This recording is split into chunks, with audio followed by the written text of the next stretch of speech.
जी बिल्कुल, जो अभी तक इनिशियल तफसीलात हैं उसमें यह है कि बैंक की गाड़ी थी वो निकली और यहाँ उसका ड्राइवर था और कुछ SOPs न फॉलो करते हुए एक पहले इस रोड पर आई गली में और फिर उसके बाद अंदर एक दूसरी गली में गई और काफ़ी अंदर गई, जो उसको बिल्कुल नहीं जाना चाहिए था। लेकिन बहरहाल उसने SOPs फॉलो नहीं की और फिर इस दौरान ये वाक़या हुआ।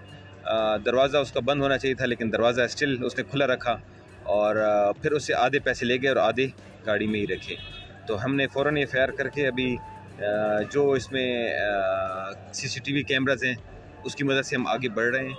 जियो फेंसिंग भी इसमें हमने कह दी है और वो भी इंशाल्लाह अभी हो जाएगी। और इसके साथ साथ जो इस इर्द गिर्द जो ऐसे लोग जो इस तरह की एक्टिविटीज़ में हैं उनकी लिस्ट बनाकर हम उन पर रेड्स कर रहे हैं। जी गार्ड का बिल्कुल नहीं था, मैंने कहा ना SOP फॉलो नहीं हुई और फिर जिस तरह गली में आके उसने मोड़ा उस तक नहीं जाना चाहिए था, उसको आसानी से यहाँ मुड़ी जा सकती थी।